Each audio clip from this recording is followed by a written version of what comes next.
नमस्कार बंधुरा योर किचेने आपनादेर सबाइके स्वागत। आमी आज करे देखाबो एई रकमई मचमचे और सफ्ट किन्तु जाते थाकबे अनेक लेयार एई रकमई परोटा आज आमी आपनादेर करे देखाबो और तैरिও হয়ে যাবে अनेक सहजे। साथे थाकছে अनेक टिप्स एंड ट्रिक्स। এই রকম পরোটা বানানোর জন্য আমি নিয়ে নিয়েছি বেশ কিছুটা ঈষদুষ্ণ দুধ। দুধটা বেশি গরম হবে না। এবার এর মধ্যে আমি দিয়ে দিলাম চিনি। চিনি দিয়ে ভালো করে চিনিটাকে দুধের সঙ্গে মিশিয়ে দিতে হবে।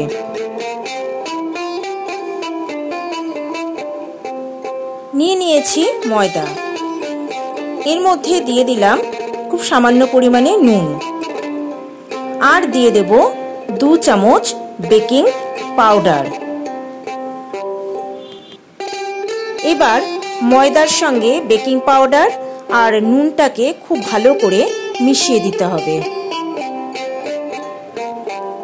নিচের দিকের ময়দাগুলো যাতে খুব ভালোভাবে মিশে যায় সেটা কিন্তু খেয়াল রাখতে হবে।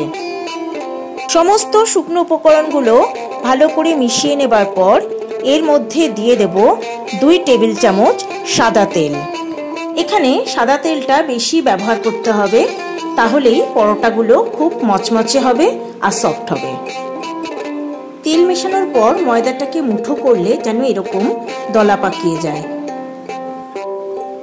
এবার ময়দার সঙ্গে অল্প অল্প করে আগে থেকে তৈরি করে রাখা উষ্ণ মিষ্টি দুধটাকে মেশাতে হবে আর ময়দাটাকে খুব ভালো করে এই মিষ্টি দুধ দিয়ে মেখে নিতে হবে। বেশ সময় নিয়ে ময়দাটাকে আমি ভালো করে মেখে নিয়েছি। এবার ওপর থেকে আমি ছড়িয়ে দেব একটু সাদা তেল। সাদা তেল দিয়ে এভাবে মাখিয়ে রেখে দিলে ময়দাটা আর শক্ত হয়ে যাবে না বা ড্রাই হবে না।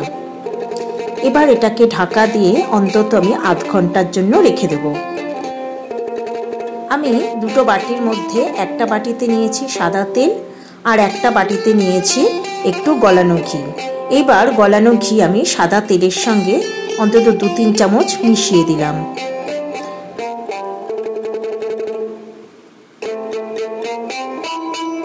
এবার ওই তেল ঘির মিশ্রণের মধ্যে আমি দিয়ে দিলাম 2 চামচ শুকনো ময়দা।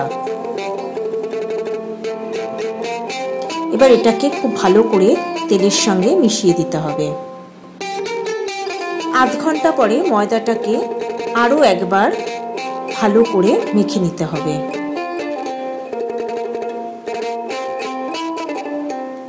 এবার এই ময়দা থেকে একটু বড় সাইজের লেচি কেটে নেব।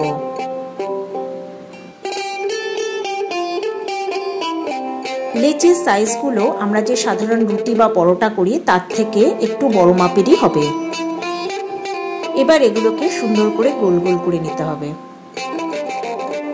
সবগুলো লেচিকেই আমি এভাবে গোল গোল তৈরি করে নিয়েছি। এবার চাকির ওপর ছড়িয়ে দিলাম বেশ কিছুটা ময়দা। এবার একটা করে লেচি এইভাবে ময়দাকে হালকা করে মাখিয়ে নিয়ে এটাকে খুব ভালো করে বেলে নিতে হবে। যতটা পারবেন পাতলা করে বেলার চেষ্টা করবেন।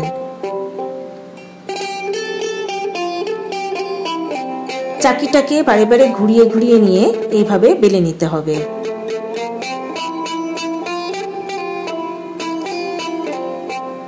এটা খুব গোল করারও দরকার নেই, চারপাশটা বা একটু বেঁকা তেরা হলে কোনো সমস্যা নেই,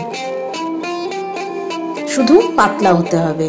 হাত দিয়ে এভাবে একটু টেনে টেনে দিয়ে এটাকে যতটা সম্ভব পাতলা করার চেষ্টা করবেন। এবার এর ওপরে আমি ছড়িয়ে দিলাম তেল ঘি আর ময়দার যে মিশ্রণ তৈরি করেছিলাম সেটা। খুব ভালো করে চামচ দিয়ে আমি এভাবে লাগিয়ে নিলাম। এবার একটা ছুরির সাহায্যে আমি এই রুটিটার মাঝখান থেকে এইভাবে কেটে কেটে দিলাম,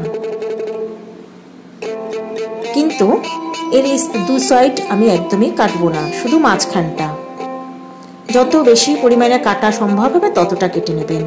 এবার এক সাইড থেকে এইভাবে রোল করে করে এটাকে গুটিয়ে নিয়ে আসতে হবে। আমার সকল দর্শক বন্ধুর কাছে একান্ত অনুরোধ রইল আমার চ্যানেলটা সাবস্ক্রাইব করার ও পাশে থাকা বেল আইকনটা প্রেস করার। এবার এটাকে এভাবে গোল করে করে পেঁচিয়ে দিতে হবে আর এই শেষের অংশটাকে এভাবে তলায় আটকে দিতে হবে। এবার হাত দিয়ে একটু প্রেস করে দিলেই তৈরি হয়ে গেল একটা পরোটা। এইভাবে আমি বাকি পরোটাগুলোকেও সমস্ত বেলে নেব। ভিডিওটা ভালো লাগলে একটা লাইক, কমেন্ট ও শেয়ার করার অনুরোধ রইল বন্ধুদের কাছে। প্যানে তেল গরম করে এবার এর মধ্যে একটা একটা করে পরোটা আমি দিয়ে দিলাম। এখানে একটা কথা বলে দিই, যখন আপনারা এই পরোটাগুলো তেলের মধ্যে দেবেন তখন গ্যাসের ফ্লেম থাকবে মিডিয়ামে, কিন্তু যখনই রং ধরবে তখনই গ্যাসের ফ্লেম করে দেবেন একদম লোতে। তাহলে পুরো পরোটাটা ভেতর থেকে ওপর পর্যন্ত ভালো করে ভাজা হবে। না তো যদি মিডিয়াম ফ্লেমে পুরোটাই পরোটা করতে যান তাহলে ওপরটা ব্রাউন কালারের হয়ে যাবে, কিন্তু ভেতরটাতে কিন্তু কাঁচা থেকে যাবে। সমস্ত পরোটাগুলোকেই এই রকম গোল্ডেন ব্রাউন করে ভেজে নিয়েছি। সমস্ত পরোটাগুলো ভেজে নিয়েছি। এটা যেমন দেখতে সুন্দর তেমনি খেতেও কিন্তু ভীষণই টেস্টি। একটা পরোটা ছিঁড়ে আমি আপনাদের দেখিয়ে দিয়েছি এর ভেতরে কতগুলো লেয়ার তৈরি হয়েছে। আর ভীষণই টেস্টি এই পরোটা আমি পরিবেশন করেছি দুর্দান্ত স্বাদের আফগানি চিকেনের সঙ্গে। এই আফগানি চিকেনের রেসিপির ভিডিও আমার চ্যানেল ইয়োর কিচেনে আপলোড করা আছে, আর ডেসক্রিপশন বক্সেও আমি একটা লিংক দিয়ে দেবো, আপনারা দেখে নিতে পারেন। তবে আজকের মতো বিদায় বন্ধুরা, নমস্কার।